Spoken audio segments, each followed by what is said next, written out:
Well, good morning. Thanks for the introduction. I always kind of forget how bright this light is when I'm up here. I don't often have the chance to speak and preach, and so I'm grateful for this chance to come and just share a bit this morning. But before I start, I know there's some kids in the audience, and does everyone have their tally sheets?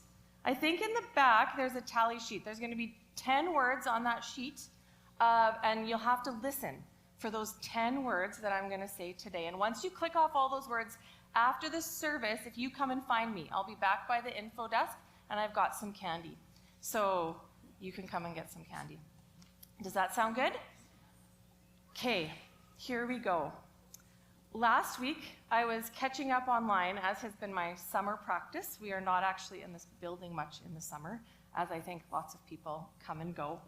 And so I catch up online. And so I was listening online, and I heard Jessica so wonderfully sharing about Psalm 128, a psalm of blessing. And so I'm going to tell you right from the start that this morning is going to be a little bit different. The tone is a bit different, because today we're going to talk about Psalm 130. Paul read it earlier, but Psalm 130 is a song of suffering, a bit different than a song of blessing. It's a bit of a different tone, but it's a part of life, a less desirable, but a real part of life nonetheless. So I'm going to read the psalm again, just so we know where we're all starting from. Help, God. I've hit rock bottom. Master, hear my cry for help. Listen hard, open your ears, listen to my cries for mercy. If you, God, kept records of wrongdoings, who would stand a chance? As it turns out, forgiveness is your habit, and that's why you're worshipped. I pray to God, my life a prayer, and wait for what he'll say and do. My life's on the line before God, my Lord, waiting and watching till morning, waiting and watching till morning. O Israel, wait and watch for God. With God's arrival comes love. With God's arrival comes generous redemption. No doubt about it, he'll redeem Israel, buy back Israel from captivity to sin. If you've been here this summer or followed along like me, you've learned that this psalm is part of the Psalm of Ascents, the psalm that the Israelites sang as they made their journey to Jerusalem 3 times a year, where they gathered to worship and remember where they came from and who they were. Jerusalem was the highest city in Palestine, and so much of this, sorry, my slides went funny. So much of this journey was uphill. Oh, I am sorry. This is what happens when I don't use this clicker very much. So Jerusalem was in one of the highest cities in this area, and much of this journey that these Israelites took was going uphill. And so they were ascending. They were walking up the mountain. And I think we generally call that now hiking. I love to hike. And although many people learn to hike in their 20s, I am always a bit of a late to arrive to these fun things. And I learned later in my 30s. And then when I turned 40, I decided that I should do some bigger hikes. And so a few friends and I go out to the mountains a couple times a year, and we hike around. And we do some pretty big hikes for me. Might not be big hikes for you, but they feel big for me. And I have found that these legs can get me to some very high and beautiful places. But I have also realized that these prairie lungs will slow me down. And that these prairie lungs are the things that kind of make me stop and breathe and take a bit of a pause. And whereas there is struggle in the ascent, and whereas I use candy to motivate me along the way, the Israelites used these psalms to remind themselves of the goodness of where they came from, but also to be real with the suffering they were feeling. These songs were poetic and full of wisdom and guidance for that particular moment and also for today. But I can't help feel that they also served a bit of a practical element to be a distraction from the physical struggle to keep their minds occupied when their bodies were needing a rest. And who knows when this psalm was sung along the journey? I imagine it to be in the later part. Because last week we were singing about blessings and goodness and generations. And if you've been on a hike, you know that that's how you feel at the beginning. And then you keep going. And today, the bottom has dropped out of my life. Please have mercy. I am suffering here. So, in my day job, I am a social worker. I spent the first many years working with refugees before and after they came to Canada. And now I work with women in the midst of cancer.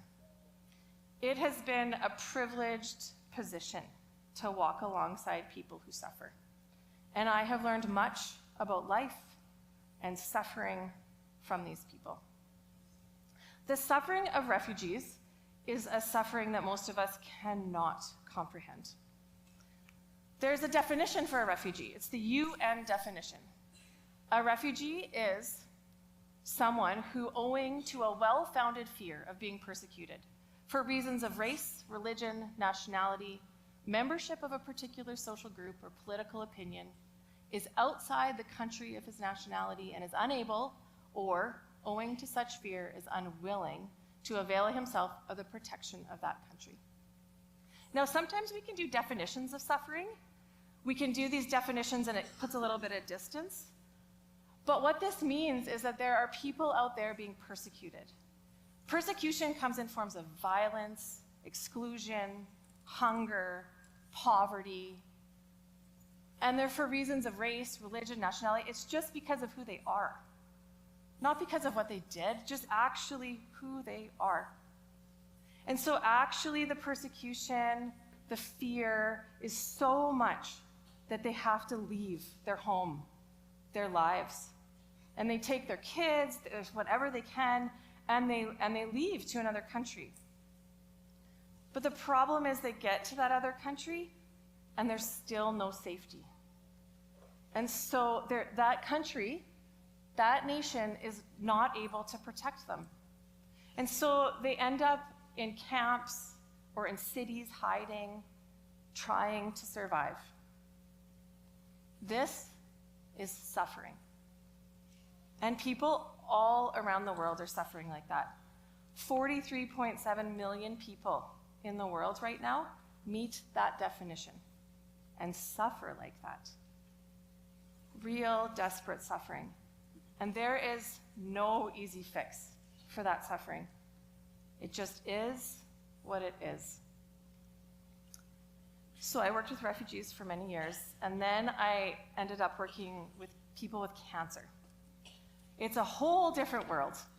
I was propelled into this world of cancer, and I think probably everyone in this room knows someone that has had cancer, but unless you know someone intimately that has had cancer, or you need to be in that space, you just don't know this world.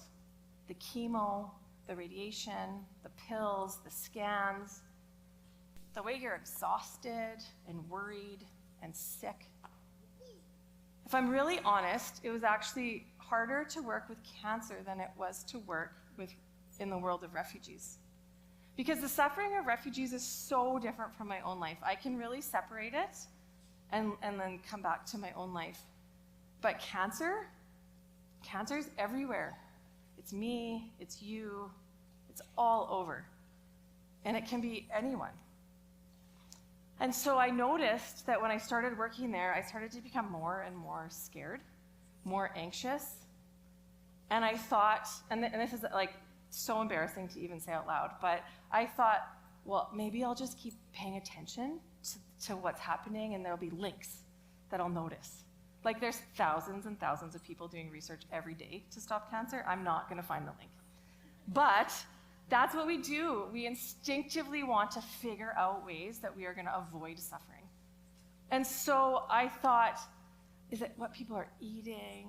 Is it their outlooks on life? Is it the exercise? Is it their socioeconomic background? And guess what? There seems to be no rhyme or reason. I mean, if you're a cancer researcher here, there is a lot of like predisposed scientific stuff, and you can go talk to them. But from what I have seen, there is no rhyme or reason. I have seen people who have eaten organic their whole entire lives, and people who haven't. I have seen people who have cared for their bodies and moved their entire lives, and people who haven't. I have seen people who have a gracious and beautiful outlook on life, and people who haven't. I have seen rich people, I have seen poor people, and guess what? They all got cancer. They all suffer in ways that many of us cannot comprehend. And there is no easy way to fix that suffering.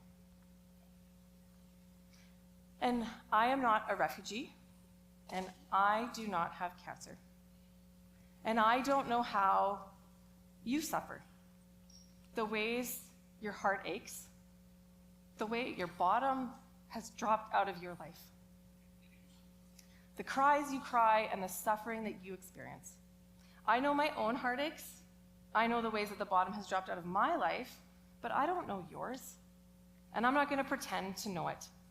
So I want to tell you that this is not a sermon on how to suffer, nor 3 tips to stop suffering. In fact, if anything, verses 1 and 2 teach us that you're human. Eugene Peterson, we've been following this book, Along Obedience in the Same Direction. And Eugene Peterson says to be human is to be in trouble. And we see it all throughout the Bible. Job says, man is born to trouble as the sparks fly upwards. Think of a fire.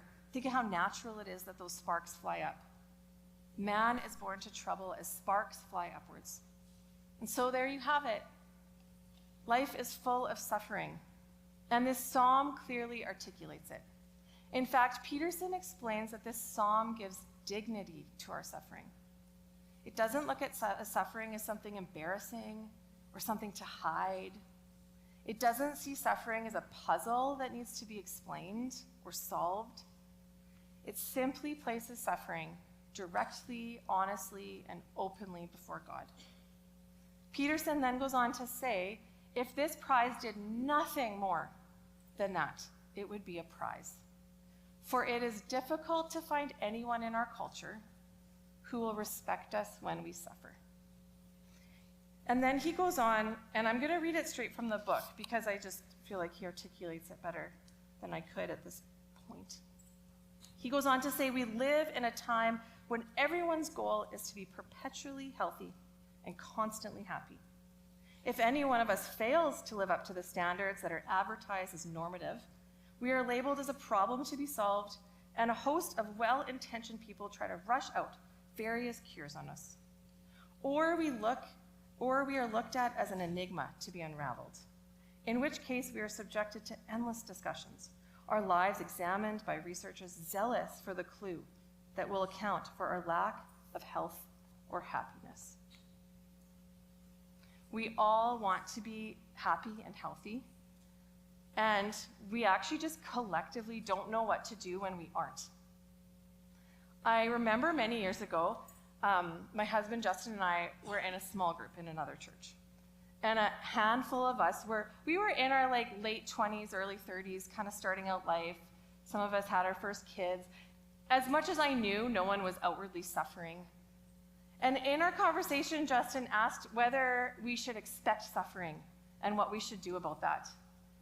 And I think I remember this moment because it was actually so awkward.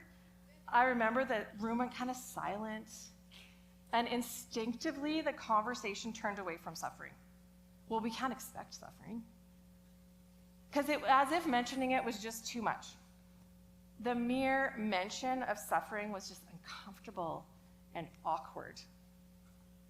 This summer, I spent a bit of time with this book, Along Obedience in the Same Direction. Right from the start, I really loved the title, this idea of a long obedience, a long road. And actually, I kind of started to think about life through this title, I thought, a long obedience. Okay, what are the decisions? What are the ways we make that is the long road? I started to think about it, the long love. Okay, I want a long love. What does that mean? What are the decisions we make for a long love? Or a long mothering? What does that look like?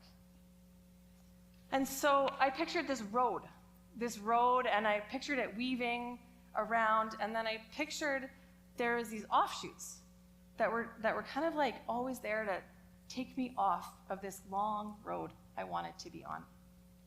And as I was picturing this story, I remembered picturing this road, I remember this story from high school, where my friends got lost in the woods. It was at Heritage Lake. This is literally the only picture of Heritage Lake I could find on the internet, because it's a very small lake. We were on a youth retreat up at Heritage Lake. Heritage Lake is a small lake outside of Canada Lake. It has no residential cabins around it. There is a Girl Guides camp that is very rustic. It was October, so it was shut down by that time. We were at this small log cabin. If you want to picture it, it was like propane lights, I think. We were getting our heat from our wood stove. It's just a very rustic, rural cabin. And a crew of people had gone out for a hike around the lake. I was not with them because I did not hike till my 30s. But they were out, and they were going for a hike around the lake, and at one point they noticed it was getting close to supper, and so most of them turned back around. But two of them decided they were just going to keep following the lake around and meet everybody back. And this is like, again, a very reasonable thing to do because it's a small lake. And so they were going to do that. And everyone got back, we started having supper, and these two still weren't back. And we joked that they were actually on dish duty, so they probably were just trying to skip it. And then it started to get dark, and they still weren't back. And it was October, and it was cold. It was also the 90s, so there was like no cell phones, no way to communicate with them out there. And so a team went out looking for them, and they rounded the lake, and they were nowhere to be found. At this point, the stress levels rose a bit, and most of the kids went home, except for a couple of us that were tasked to feed the now 3 search and rescue teams that had arrived from across Saskatchewan. The RCMP came, they taped off the cabin. They also put up a huge radio tower, because it was the 90s, so that people could communicate. And there we were. There was quads and horses and dogs out looking for these 2 boys in the bush.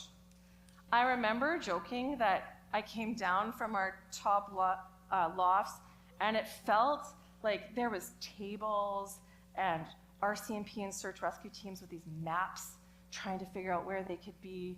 And I joked that it felt like we were in the middle of a really crappy Canadian CBC movie. And so they weren't found. They weren't found all that night. They weren't found well into the next day.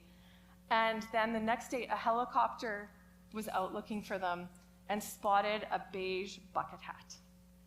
And there they were. And they went down and grabbed them out of the bush. And when they got home, they started to tell their story.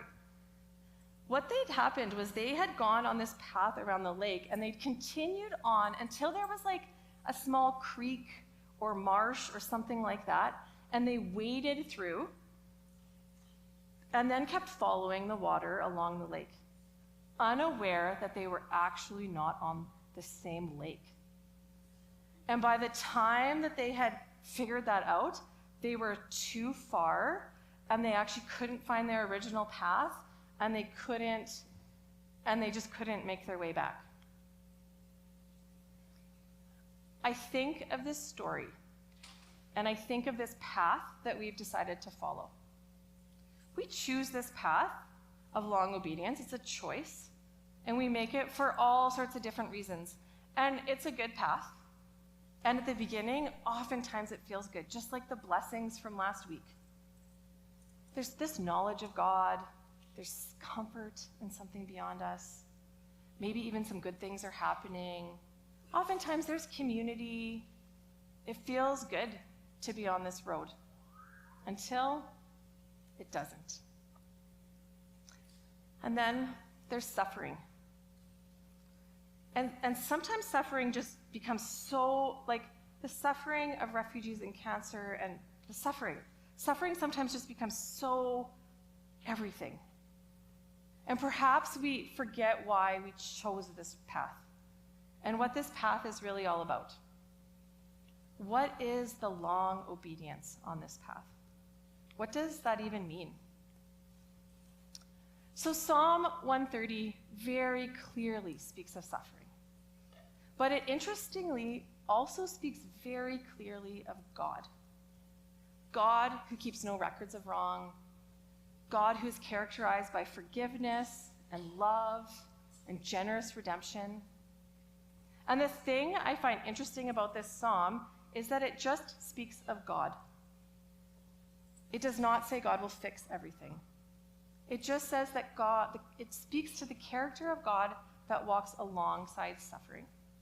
Forgiver, lover, redeemer. And so there's this path, and there's suffering, and there's God, and somehow they're both on this road. And yet, suffering makes us squirm, just like that time in the small group. The mention of it was just awkward, and we want to run from it. So we do. We distract, we fix, we hermit, and then all of a sudden, we end up on this other path. We wade through the stream, only to find out that that lake isn't the lake that led us home. So if we aren't running, and we're not fixing the suffering, what are we to do? There are two powerful words in Psalm 130 that are strung together, and the singers actually cry them out 2 times to drive home their point. Wait and watch. I'll wait and watch till the morning. I'll wait and watch till the morning. It seems like this path that we have chosen invites us to something different than what we see on our Instagram feeds. Something different than this health and happiness. I'm in my 40s, so I get a lot of supplements. I get a lot of fixing on my Instagram feeds. And it seems like this is inviting us to something different outside that culture and space and time that we live in. Outside, different than the pursuit of that. Perhaps the invitation is just to wait and watch. But watch for what?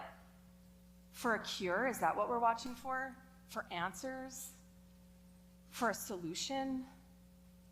For another path to quickly run down so we can have easy answers? This is a really hard invitation for me to take up.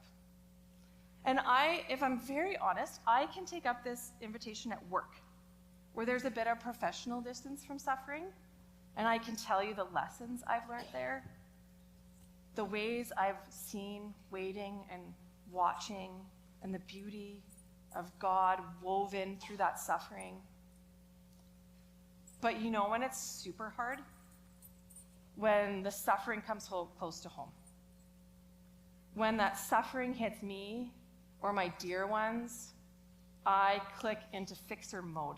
And you can fact check this with my husband, mother, and sister. Because if you are suffering, I will have all the ideas on how I can help you, what you should do, how it can be fixed. And if you would just do these plans, maybe we could just avoid that. Because it's just no fun to watch that suffering. But then there's this invitation again to wait and watch. 2 things at once.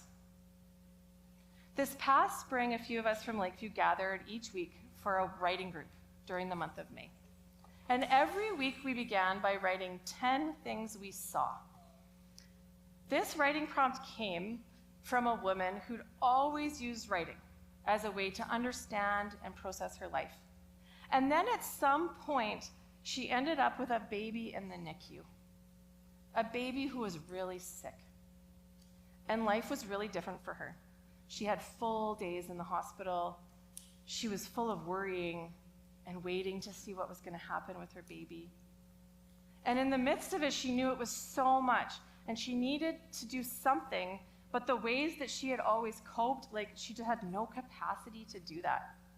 She had no capacity to just write a bunch. So she decided just to notice. And every day she just wrote 10 things that she saw. And she realized that that is what she needed, just to notice. And so in our writing group, we started to do this spring. And we began every week to write what we saw. At first, we had to remember, okay, what did I see last week? That first week. But then we knew it was coming. And every week we were paying attention more and more. And it was so beautiful. It was beautiful to see what people just saw. We saw toddlers with flowers. People saw dishes in the sink. People noticed the way the water sparkled as they watered their gardens. We paid attention. We watched. And there it was, all around, just like the psalm said, with God's arrival comes love. Now, I think sometimes we forget that we can hold two truths at the same time. I think it's a mark of our current culture to polarize, right? You believe in this or that. You vote this or you vote that. You're friends with them or you're friends with us. You're happy or you're sad. You must choose. But this road, this long road, invites you out from those thoughts of this or that. Because this road holds not just suffering. The beauty of this road, this long road, is that it is not just suffering. It is suffering that may be a long suffering. And it's also God with us. It's grief, and it is awe. It's pain, and it is comfort. All of these things together are found on this long road.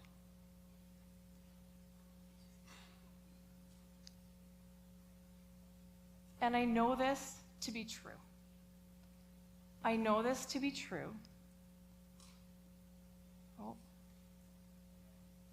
I know this to be true because of the people that I have learned from.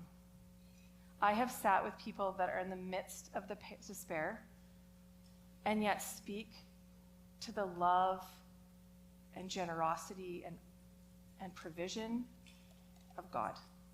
I have sat with people who have gone through despair and loss, unimaginable suffering, and yet they speak to the goodness of God and know God in a way that brings me to tears. All together, there is suffering. And I don't want to come and say that suffering is going to be solved, because some suffering won't.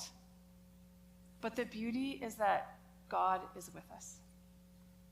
So wherever you are today, maybe you're in the depths of suffering.